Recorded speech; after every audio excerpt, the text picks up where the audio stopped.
Boa noite, pessoal. Estamos aqui eu, Felipe Teixeira e Thalita Tomiati para apresentar para vocês o nosso TPF do tema da aula de gestão de negócios, né, cibersegurança e proteção digital. O tema que escolhemos é como a IA pode ser aceleradora da proteção cibernética e o nosso orientador é o Carlos Albuquerque. Aqui como sumário, a gente traz todos os temas, né, que vamos trabalhar aqui e apresentar para vocês, tá? Desde histórico, cenário atual, até os casos de uso, passando pela questão da sustentabilidade financeira, que é o nosso ROI, monitoramentos, ambiente de referência, etc. Aqui a gente traz um pouco do histórico, do porquê. Por que que a gente escolheu esse tema? Então, quando a gente está em 2010, a gente já ouve falar dos primeiros crimes cibernéticos com utilização de IA. Então, a parte de aprendizado de máquina para melhoria de malware, a evolução dos phishings, que eram bem ruins, e começou a ter um pouco de, de melhoria, e a personificação dos dados. Então, agora tem um pouco mais de inteligência. Em 2016, a gente já encontra material de empresas que são referência em cibersegurança trazendo menção a IA, uso de machine learning para ataques de phishing direcionados muito mais robustos e uso de IA para automação de outros ataques, como por exemplo de ataques de negação de serviço. Em 2020, a gente tem duas referências importantes no nosso mercado, que é o Gartner, que já começa a produzir material. Então, o Gartner e o F começam a produzir material. Então, o Gartner publica uma pesquisa sobre o modelo de maturidade em IA, já considerando aspectos de segurança, e o F publica um relatório que nos posiciona, né, já consegue nos enxergar mal posicionados para lidar com as vulnerabilidades. Então, a gente, enquanto proteção, mercado protetor, está defasado com relação aos ataques que estão sendo utilizados na IA. Aqui, depois disso, né, 2022, 2023, a gente já tem Ransomware as a Service. Então, pessoas sem habilidade técnica já conseguem executar esse tipo de ataque. A WASP, que é uma referência em vulnerabilidade, já lança um guia para como aplicar proteção nos LLMs. E o NIST, que é outra referência de segurança, lança um guia de gerenciamento de risco em IA. Então, o mercado já demonstra preocupação e frameworks de referência para como aplicar as melhores práticas. Em 2024, 2025, que é onde a gente está agora, a gente já tem os primeiros ataques a LLM para assumir os controles de modelos. E a gente já tem relatórios oficiais, né, que demonstram que a utilização de IA reduz o número de incidentes críticos, como foi o caso do relatório que a Accenture publicou recentemente. E o Gartner fez outra pesquisa, né? E demonstra a preocupação com os ataques aprimorados de IA. Então, e esse é o nosso foco, como a gente pode aplicar IA para proteção. Então, complementando aqui um pouco como justificativa, né, é tentar reduzir, né, essa ausência de equidade que existe hoje no mercado quando a gente fala de segurança da informação e dos avanços de IA. Então, a IA ela vem sendo implementada em larga escala por todos os tipos de empresa, tamanhos e nichos de mercado, mas muito das vezes sem a devida proteção. Então, a ideia dessa automação é que a IA ela continue se expandindo, porque isso não tem mais volta, mas que ela expanda com segurança e que a gente traga essa proteção dos dados e das credenciais que são utilizadas pelas IAs para que a gente potencialize, né, o mercado, né, potencialize as empresas, mas com a segurança devida. Né? E a gente entende que isso é uma inovação, né, até porque é uma ideação que ela é factível do ponto de vista de implementação e ela tem resultado, ela tem ROI. E o objetivo do nosso trabalho é embarcar a IA como mecanismo para potencializar a proteção cibernética. Acelera a detecção e a resposta a incidente. Então, o que a gente vai fazer aqui?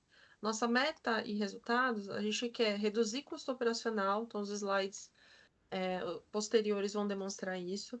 A gente quer elevar a maturidade de segurança e enriquecer dados com informações táticas e estratégicas e quer reduzir o tempo de resposta a ataque cibernético e automatizar também esse tipo de resposta para casos de usos específicos. Aqui, como ambiente de referência, né, é uma demonstração de como é a infraestrutura atual da empresa sem a adoção da IA.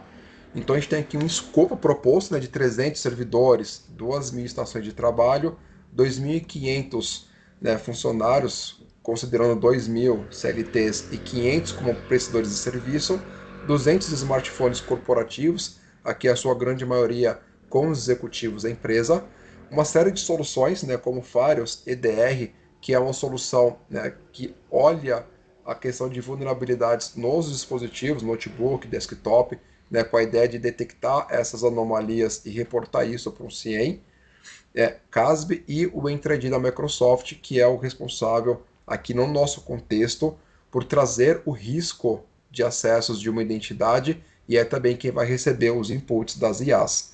Conexões com IPs e domínios maliciosos e duas IAs, uma da própria Microsoft Copilot, que é o escopo do nosso trabalho, e a nossa LLM proprietária, que a gente desenvolve justamente para essa automação. Em relação a headcount, temos hoje 5 analistas na equipe, considerando 2 júniors, 2 plênios e um analista sênior, 15 casos de usos implementados e um falso positivo de 50 todos os meses. Né? O custo dessa equipe hoje é de 1.188.000, onde temos aqui uma faturação sempre utilizando 3x, né? Então considerando, por exemplo, que um analista júnior recebe 5.000 por mês, né? Ao total de 10.000 vezes 3, né? Considerando todas as questões de benefícios, taxas do governo e recolhimento de impostos. Então, esse é o custo do headcount que temos hoje. O TMA médio de atendimento é de 20 minutos, com uma capacidade de atendimentos de incidentes de 1.188. E quando a gente fala de falso positivo, o tempo médio de atendimento é de 120 minutos, que é o tempo que a gente entende que o analista ele consegue entender o porquê daquele falso positivo, fazer o trabalho reverso e fazer os ajustes que são necessários para que o falso positivo não aconteça num segundo momento. A nossa proposta de solução macro. Então, os logs das aplicações monitoradas são encaminhados para o CIEM. O CIEM recebe os logs e compara os casos de uso. Se deu match, ele gera um alerta de incidente para ser tratado. Ele faz a própria classificação. Aquilo que for N1, o Copilot já aciona a LLM para análise e geração de remediação quando necessário. O LLM, ao receber esse input, analisa com outras informações, faz um comparativo e realiza a ação definida para o caso de uso. Gera notificação para o CIEM, encerra o ticket e encerra o caso. Aqui é a nossa arquitetura básica, né, para todos os casos de uso que vamos apresentar. A gente escolheu o desenvolvimento de uma LLM proprietária usando o modelo RAG, porque a gente entende que vai ser necessário ela receber um estímulo e fazer consultas externas em bases, sejam elas internas ou externas, à nossa infraestrutura, para que ela consiga definir um mecanismo de input e de output, né? Se vai ser o bloqueio de uma máquina, isolamento ou bloqueio de uma conta. E como fontes externas, nós temos aqui as que já foram declaradas aqui no slide anterior, né? Que é o FAR, o CASB, Defender e o Entra ID, e mais duas fontes que a gente entende que vão ser necessárias para os nossos casos de uso, que são fontes externas, basicamente sites, e o SailPoint, que é a nossa ferramenta de governança de identidades e acessos. O primeiro caso de uso que a gente trouxe é de isolamento de dispositivo por artefato malicioso. Então, o Defender vai detectar alteração do risco do dispositivo. O Sentinel vai acionar o Copilot para fazer essa análise automatizada. Então, a primeira consulta vai ser feita do artefato identificado no alerta no Defender. Depois disso, vai ter uma consulta do artefato nas fontes externas, que é o VirusTotal, o Shodan e o Kaspersky no nosso caso. A terceira ação é o isolamento da máquina e o direcionamento para o N2 desse evento. Então, a máquina está isolada, vai ter acionamento de um analista pontualmente.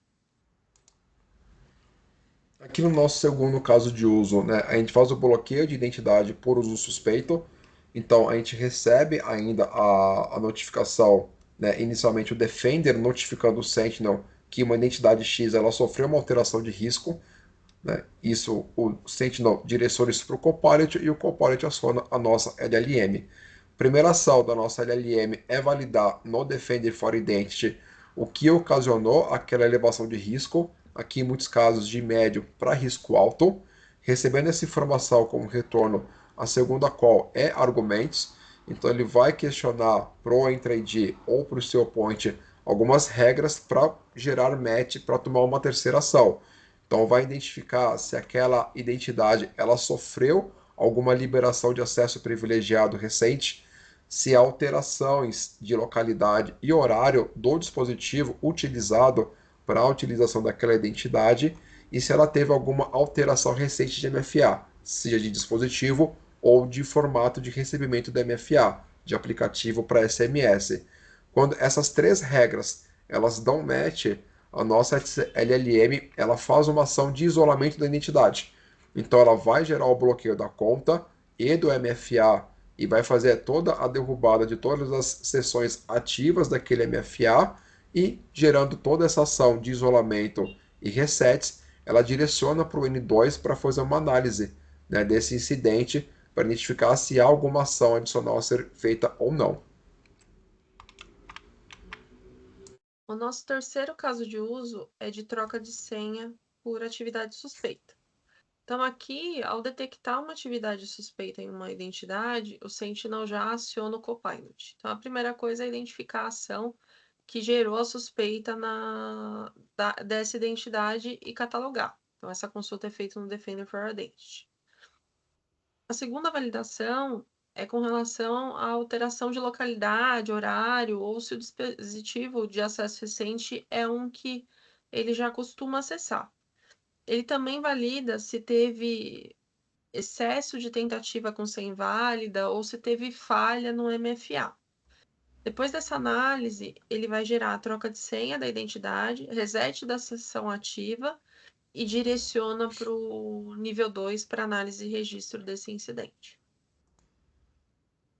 Aqui é a nossa sustentabilidade financeira, né? Então a gente traz de novo aqui como é o custo com a equipe atual daquela ambiente de referência. Então aqui basicamente repetindo os números que estavam lá, com a adição da quantidade de alertas, né, que a equipe hoje consegue atuar, que são 1.400. Né? O que a gente espera com a adoção da IA na automação desses casos de uso? É que a gente tenha uma redução de equipe, né, de 5 analistas para um analista pleno, né? Obviamente a alocação desses 4 em outros projetos. Então já de forma direta temos o ganho de elevação de maturidade em segurança. Aqui a gente mantém a mesma quantidade de casos de uso, até para deixar a faturação mais concreta. A primeira grande redução é no falso positivo. A gente entende que, como nós construímos casos de uso que, para a geração de uma ação efetiva, passa por uma série de pré-requisitos, então a gente entende que o falso positivo ele cai bastante, uma vez que não é subjetiva a análise, é uma análise concreta como uma tomada de decisão. Aqui a gente tem uma redução significativa também do custo de pessoas, né, porque a gente manteria apenas um analista pleno e um sênior. O TMA ele cai substancialmente, né, então a gente passa a ter um TMA de 5 minutos para atendimento. A quantidade de incidentes ela cresce de forma bem exponencial, né, até porque a IA ela trabalha no modelo 24/7, sendo que no modelo de equipe atual nós consideramos um trabalho normal, né, 5 dias por semana, 8 horas por dia. O atendimento do TMA para falso positivo cai de 2 horas para 20 minutos, uma vez que a IA ela vai detalhar para o analista que vai receber essa análise aonde que ela gerou a ação e o porquê. Então é muito mais célere para o analista fazer o reverso e identificar aonde foi a falha. A incorporação do GenAI da AWS E o custo com a equipe, com a adoção da IA, ela sai de 1.188.000 para 594.000. Somados à equipe de headcount, temos a infraestrutura para implementação e para manter a IA funcionando. Então, nós consideramos todos os custos utilizando a própria AWS. Então, uma alocação de 2 servidores para trabalhar em modelo de alta disponibilidade, ao custo de em torno de $4.000 por ano. Load balance para distribuição das cargas de LLM entre os servidores com menor consumo, em torno de $6.000 por ano. A própria builder da LLM de quase $20.000 por ano. Convertendo toda essa infraestrutura a um PTAX de 5,50, nós temos um custo de 161.914,50 ao ano. E aí, somados esse custo de implementação com um novo custo operacional com a redução da equipe, a gente tem um total de 755.914,50. Então a gente já tem, com apenas 3 casos de uso automatizados, uma redução de 36% do custo. Observando essa infraestrutura, que é a infraestrutura mínima que a AWS consegue permitir para os clientes comprarem, nos cálculos que nós fizemos, nós utilizaríamos entre 10 e 15% dessa infra mínima. Então, já com essa infraestrutura, a gente entende que já daria para automatizar os 15 casos de uso que nós temos hoje implementados, sendo analisados de forma manual. Então, essa redução de 36%, ela tem um grande potencial de maior redução. Tivemos aqui um aumento de 93%, né, quase 94%, da capacidade de análise, muito por conta dessa nova capacidade de incidentes que a IA consegue analisar, uma vez que ela trabalha no modelo 24/7, e uma redução de 90% do falso positivo. Aqui a gente tem como a gente vai avaliar a efetividade da IA. Então, são duas ações de reconciliação. O primeiro é para identificar falso positivo. Eu extraio os alertas encerrados pela IA e extraio a relação de incidentes que foram causados pela IA. Então, por exemplo, se eu tive um isolamento de máquina indevido, eu vou identificar isso nesse fluxo e vou tratar como uma revisão do código LLM. Então, o analista vai fazer um refinamento dessa regra para que não aconteça novamente. Se ele não tiver falso positivo, esse é o nosso cenário ideal. A nossa regra está refinada o suficiente. E o falso negativo? A gente extrai os alertas encerrados pela IA, mas também extrai todos os alertas de casos de uso que são atendidos pela mesma IA. Se a gente identificar nessa reconciliação que algum caso de uso não foi tratado pela IA, a gente também encaminha essa demanda para o analista avaliar. Ele precisa entender o porquê que o escopo da IA não foi acionado nesse cenário. Caso não tenha, esse indicador seja zerado, é o cenário que a gente gostaria e esse ciclo se encerra. A gente também precisa fazer um monitoramento de disponibilidade. Então, para isso, a gente vai usar o CloudWatch da Microsoft para identificar se o serviço está ativo ou está inativo. Se estiver inativo, a gente vai atuar. Se estiver ativo, é o esperado. Alguns links de referência que a gente se baseou para poder compor esse material para vocês. Então tem desde aqui os links, né, que trouxe para a gente o passado e o futuro, né? Então os da Symantec, Trend Micro e Gartner. Temos aqui alguns links que a gente utilizou para fazer o controle tanto da LLM quanto do custo da infraestrutura que a gente vai consumir pela AWS. Temos alguns outros afórbos, né, que é o que indica, né, como a gente exemplificou nos slides, que hoje já é muito comum termos IAs atacando IAs. Né? Então aqui são uma série de referências, caso vocês queiram consultar para se aprofundar um pouco mais nos temas que nós trouxemos aqui nesse material. E o glossário são os termos que a gente utilizou ao longo da apresentação, para caso não haja familiaridade, ter um meio de consulta aqui. É isso, pessoal. Espero que vocês tenham gostado. Esse é o nosso vídeo de apresentação do nosso TPF e ficamos à disposição caso queira alguma alteração ou tirar alguma dúvida de algum dos números que trouxemos aqui. Obrigada. Boa noite, gente.